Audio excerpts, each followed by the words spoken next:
สบายดีวอนป้ามาเต้นอยู่พี่มาสบายดีไว้ทั้งงัดดูนบก่อน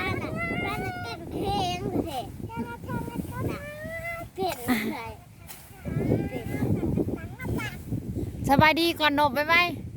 สวัสดีครับก่อนไว้กินขนมไทยสบายดีป้าสบายดีก่อนนบลงสบายดีนั่นร้านข่อยเป็นอะไรสบายดีใหม่ดูจิวอนคือเป็นตะแพงค่ะ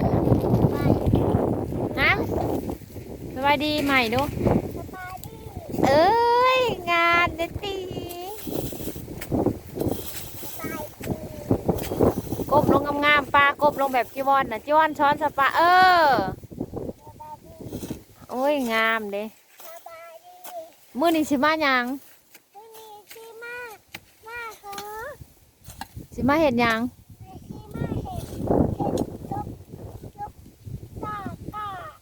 สิมาโลกก้า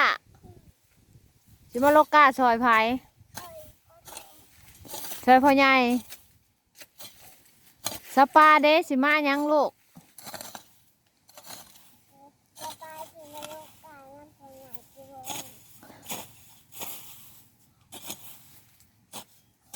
เต้นเพลงให้ฟังให้เบิ่งแน่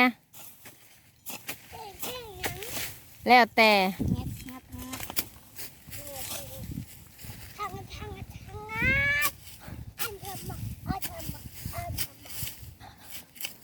เป็นพุทธนะ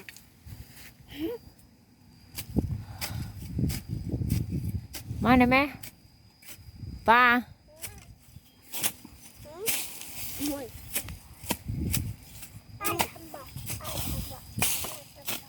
เต้นนะแม่พากันเต้นนะแม่อย่าบังต้นไม้ติอย่าบังต้นไม้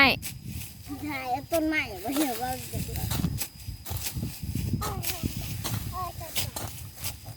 สวัสดีครับเลยไหมสบายดี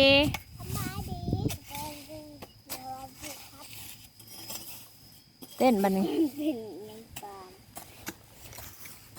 นี่คือคนงานมาจากพม่าแล้วเห็นงานรู้แขวแล้วบอกมีทั่วลาวแล้วมาซอยพ่อใหญ่เห็ดทางป่าทางเดินเทียงนี่เด็กทุกคนคอนโดพ่อใหญ่แล้วก็รถนั้นโตโยต้าวีออสแล้วแล้วก็อันนี้คือน้องปลาแล้วนี่ทุกท้องอีบากอันนี้ตัวป่วนซองโตสบายดีก่อนสบายดีสบายดีเจ้าซื้อยังชื่ออีแมวซื้อเจ้านะซื้อเด็กซ่ายังเด็กซ่าของพ่อนั่นซื้อลินซื้อยังชื่อของพ่อนั่นอีกชื่อหนึ่งซื้อยังซื้อเจ้านะฮะซื้อจี้ยังพ่อนั่นซื้อกล้องผมหอมนานสาวนี่ซื้อยังเจ้าชื่อแม่เอียชื่อเจ้านั่นชื่อยังชื่อว่า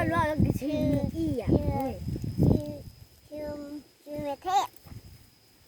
ชื่อเจ้าเองนั่นจีวรยังหูสื่อเนาะฮามชื่อเจ้าน่ะชื่อยังสาวยังชาวป่าแน่นบกรสบายดีคืออันซับอันเจ้าชื่อยังเจ้านะชื่อสาวยังชื่อชาวเทพบอกนั่นแหละพ่อหูเรื่องนั่นนี่ผู้นี้ว่าหูเรื่องนะลูกขึ้นลูกอันนี้ไปเขาเรียนผู้ภาษาสบายดีเลยไหมสบายดีภาษาเจ้าชื่อยังเจ้านะเจ้าชื่อยังชื่อเมวังชื่อเด็กชายยังเด็กชายของพ่อนั่นพ่อเนี่ยอันพ่อเจ้าชื่อยังพ่อเจ้าชื่อ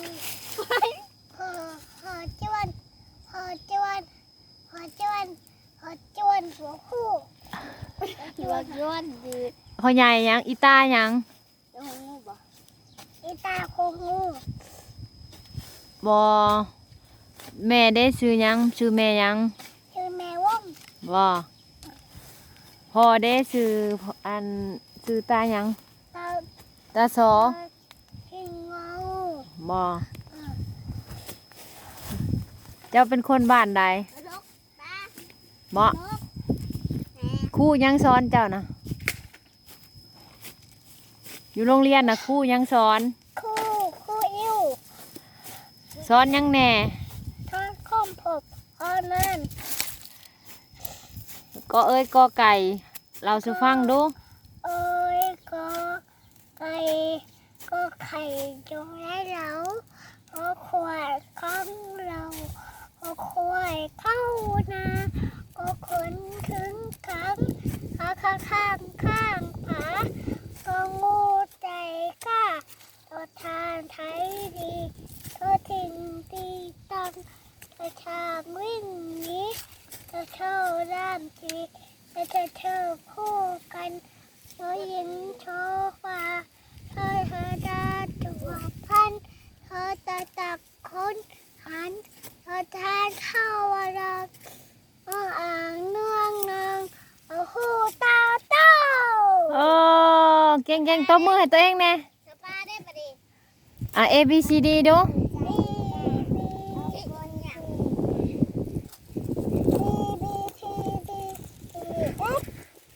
G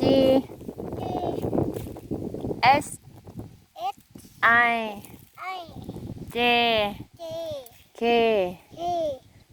L M N ตบมือให้ตัวเองแน่อ่าสวัสดีครับก่อน บ๊ายบายโบกมือบ๊ายบายหน่อยไหม ขอบคุณครับ ขอบคุณครับ ขอบใจหลาย ๆ เด้อ ไปเลย ไปก่อน